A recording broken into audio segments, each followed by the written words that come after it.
क्या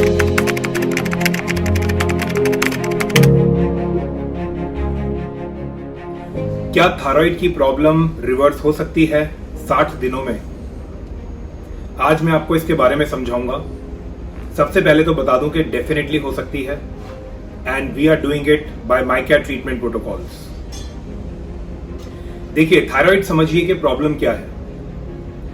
thyroid hormone कम हुआ, मैं हाइपोथायराइडिज्म की बात कर रहा हूं। हाइपर का भी ट्रीटमेंट है माइकैट में, but I am going to discuss about hypothyroidism. Hypo मतलब कि थायराइड हार्मोन कम बन रहा है। कम बनता है तो आप क्या करते हैं? एक स्टैंडर्डाइज ट्रीटमेंट है जो आपको दिया जाता है, जिसमें कि आप थायरोक्सिन की टैबलेट लेते हैं, थायराइड हार्मोन की टैबलेट लेते हैं। वो बेसिकली कुछ नहीं है, वो एक सिंथेटिक थायराइड हार्मोन है जो आपको दिया जाता है, जिससे कि जो आपके बॉडी में थायराइड की कमी हो रही है वो पूरी की जा सके। क्योंकि थायराइड हार्मोन बहुत ज़्यादा एसेंशियल है हमारी बॉडी के लिए, सभी सेल्स को एनर्जी देता है। अगर हाइपोथायराइड होते तो थकान ज़्यादा होती है, हेयर फॉल की प्रॉब्लम होती है, अगर किसी को प्रेगनेंसी चाहिए तो उसमें मिसकैरेजेस होते हैं, पीरियड्स की इरेगुलरिटी होती है, मेन में भी वजन बढ़ता है, विमेन में भी वजन बढ़ता है। तो इसी वजह से थायराइड हार्मोन दिया जाता है कि सारी बॉडी के सेल्स अच्छे से फंक्शन कर सके। लेकिन क्या ये ट्रीटमेंट सही है? देखिए, थायराइड हार्मोन कम हुआ तो क्यों कम हुआ? क्योंकि अब हमें यह समझना होगा कि थायराइड हार्मोन कम क्यों हुआ। लेकिन कोई भी ट्रीटमेंट में करंटली मेरे जितने भी पेशेंट्स आते हैं, किसी का ट्रीटमेंट इस तरीके से नहीं होता है कि भाई थायराइड हार्मोन कम क्यों हुआ, उसको कैसे रोका जाए। थायराइड हार्मोन की टैबलेट दी जाती है, सिंथेटिक थायराइड हार्मोन की, वो आपकी रिक्वायरमेंट है। लेकिन अगर आप थायराइड हार्मोन के कम होने का कारण नहीं रोकेंगे तो वो कम होता चला जाएगा और आपकी टैबलेट की डोज बढ़ती चली जाएगी। तो हम इस पे आते हैं कि थायराइड हार्मोन कम क्यों हुआ बॉडी में। इसका रीजन है ग्लैंड का डैमेज होना। थायराइड ग्लैंड हमारे नेक में होता है और उसका डैमेज होता है धीरे धीरे थ्रू एंटीबॉडीज। उन एंटीबॉडीज को हम बोलते हैं थायराइड पेरोक्सीडेज एंटीबॉडीज या थायरोग्लोबुलिन एंटीबॉडीज। ज्यादातर लोग तो ये टेस्ट ही नहीं कराते हैं टीपी और टीजीएपी का, TSH, T3 और T4 तक ही रहने देते हैं। लेकिन अगर आपकी ये तीनों नॉर्मल है, TSH, T3, T4, तो भी आपको थायराइड का इम्बैलेंस हो सकता है और उसके लिए फिर आपको TP और TGA टेस्ट कराना चाहिए।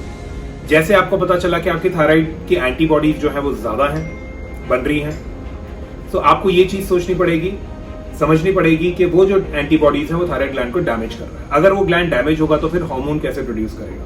और धीरे धीरे करके अगर हम उन एंटीबॉडीज को या बॉडी में जो इन्फ्लेमेशन है उनको हम रोकते नहीं हैं तो पूरा का पूरा थायराइड ग्लैंड डैमेज हो जाता है और थायराइड ग्लैंड डैमेज होने की वजह से हार्मोन का प्रोडक्शन जो है वो कम हो जाता है। तो अगर आपको सही ट्रीटमेंट चाहिए थायराइड का तो आपको अपने ग्लैंड के डैमेज को रोकना होगा। अब कैसे रोकेंगे? This is what is being done in माइकैट ट्रीटमेंट प्रोटोकॉल। मैं हमेशा बताता हूं, मेटाबॉलिज्म एंड इम्यून करेक्शन को आप ठीक कर लेंगे, इम्यून करेक्शन आप कर लेंगे तो this is going to actually bring great results in your body and this is going to protect your thyroid as well. क्योंकि यहाँ पे इम्यून करेक्शन मतलब इम्यूनिटी हाइपर एक्टिवेट हो गई है, एंटीबॉडीज बना रही है, थायराइड ग्लैंड अपने ही थायराइड ग्लैंड को डैमेज कर रही है, तो हमें उसको रोकना है डैमेज से। सो इसीलिए आपको अब, लेकिन अगर हम इस ट्रीटमेंट में नहीं जाएंगे, अगर हम जो है हम अपने थायराइड ग्लैंड को डैमेज नहीं करेंगे तो क्या या प्रोटेक्ट नहीं करेंगे तो क्या होगा?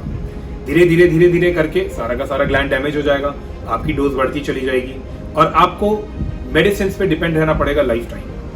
और प्रॉब्लम यही होती है कि मेडिसिन की एक डोज हमेशा फिक्स रहती है, लेकिन आपकी बॉडी की जो नीड है थायराइड हार्मोन की वो ऊपर नीचे होती है। अगर आपको ज्यादा थायराइड हार्मोन चाहिए तो भी आप उतनी टैबलेट ले रहे हैं, आपको नहीं जो है प्रॉपर एनर्जी नहीं मिल पाएगी और बहुत सारे सिम्टम्स रहेंगे। अगर आपको कम थायराइड हार्मोन चाहिए, जब आप रेस्टिंग फेज में है, ज्यादा जरूरत नहीं है, तो कम नहीं हो पाएगी क्योंकि आप थायराइड हार्मोन की टैबलेट ज्यादा जितनी है उतनी ले रहे हैं। सो अल्टीमेटली बहुत सारी मल्टीपल कंडीशन शुरू हो जाती हैं और थायराइड हार्मोन, अगर आपका एक बार थायराइड अटैक शुरू हो गया तो इसका मतलब बॉडी में ऑटो इम्यूनिटी की कंडीशन जनरेट हो रही है, यानी कि इम्यूनिटी आप ही को नुकसान पहुंचा रही है, अपने ही बॉडी को नुकसान पहुंचा रही है। और ऑटो इम्यूनिटी फिर जो है हमारे जॉइंट्स पे भी अटैक करेगी, तो हमारी जॉइंट पेन हो जाएगा, कभी कभी थायराइड के साथ जॉइंट पेन होता है, हेयर फॉल होता है क्योंकि अगेन इन्फ्लेमेशन बढ़ गया है, इम्यूनिटी ज्यादा है, हेयर फॉल शुरू हो गया, हेयर सेल्स को भी एनर्जी नहीं मिल पा रही क्योंकि थायराइड हार्मोन कम है, उससे भी हेयर फॉल हो रहा है। और कोई भी ऑटोइम्यून कंडीशन जनरेट हो सकती है बॉडी में, बहुत सारी ऑटोइम्यून कंडीशंस होती है, rheumatoid arthritis, multiple sclerosis, systemic lupus. तो ये सारे इंडिकेशंस हैं कि हमें अंदर अपने सिस्टम को ठीक करना बहुत जरूरी है, रादर देन कि हमने ऊपर से एक गोली खा ली और हमारा थायराइड ग्लैंड अंदर के अंदर डैमेज हो जा रहा है।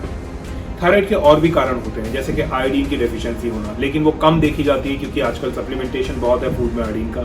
लेकिन बाय चांस अगर आपको आयोडीन की डेफिशिएंसी भी है और उसकी वजह से भी आपका थायराइड कम बन रहा है तो भी प्रॉब्लम है, और उस प्रॉब्लम का जो तरीका है वो ये है कि आप आयोडीन सप्लीमेंटेशन लीजिए, ठीक है, तो ताकि आपका नेचुरली थायराइड बनने लगे, ना कि टैबलेट्स।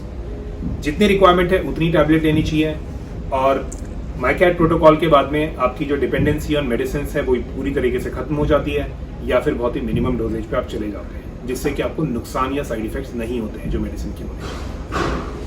और थायराइड की प्रॉब्लम होती है कि थायराइड हार्मोन ठीक बन रहा है, TSH, T3, T4 नॉर्मल है, लेकिन फिर भी आपको हाइपोथायराइडिज्म के फीचर हैं, वेट गेन हो रहा है, कॉन्स्टिपेशन हो रहा है, जो है हेयर फॉल हो रहा है, पीरियड्स की रेगुलरिटी आ रही है। वो क्यों है? बॉडी में टॉक्सिन्स ज्यादा है।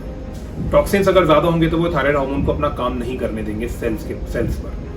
मान लीजिए टॉक्सिन ज्यादा है, मान लीजिए क्लोरीन एक टॉक्सिन है, अगर आप कभी कभी पानी में क्लोरीन ज्यादा डाल देते हैं, स्विमिंग वाटर में क्लोरीन ज्यादा हो जाता है, फ्लोरीन जो है वो दवाइयों से फ्लोरीन आ जाता है, ठीक है, और फ्लोरीन जो है टूथपेस्ट में आ जाता है, तो ये जो फ्लोरीन जो है वो भी हमारे बॉडी में जाकर के थायराइड ग्लैंड में जाता है और डैमेज करता है। जैसे आयोडीन जाता है तो आयोडीन फैमिली का ही होता है क्लोरीन और फ्लोरीन।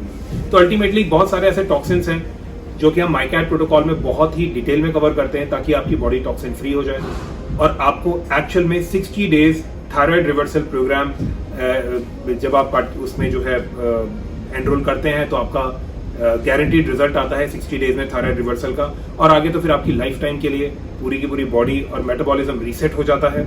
और यही एक ब्यूटी है माइकैट ट्रीटमेंट प्रोटोकॉल की कि आपकी डिपेंडेंसी कम हो जाती है दवाइयों पे, मेडिकल सिस्टम पे, और आप इंटरनली हील करते हैं, वेट लॉस होता है, फिट रहते हैं, स्किन अच्छी हो जाती है, बाल अच्छे हो जाते हैं, सारी की सारी जो बिल्कुल एक साइंटिफिक प्रोसेस के थ्रू आपकी पूरी की पूरी बॉडी हील हो जाती है, और वो परमानेंट क्योर है। मतलब दोबारा आपको प्रॉब्लम नहीं होगी क्योंकि आप समझ चुके हैं कि क्या सही लाइफस्टाइल है, क्या प्रॉब्लम्स हैं, क्या रूट कॉज है, क्या कारण है आपकी बॉडी में जो इतने प्रॉब्लम्स हो रही है और आप उनको एलिमिनेट कर रहे हैं। सो आई होप आपको ये आज का मेरा डिस्कशन समझ में आया होगा। अगर आप भी चाहते हैं 60 डेज में अपने थायराइड को गारंटीड रिवर्स करना, so definitely you can connect with MyCat team via WhatsApp, जो नंबर गिवन है, या डायरेक्ट मैसेजिंग के थ्रू, या कमेंट्स में डालिए अगर आपकी कोई क्वेरी है। I and my team would be happy to help you. Thank you.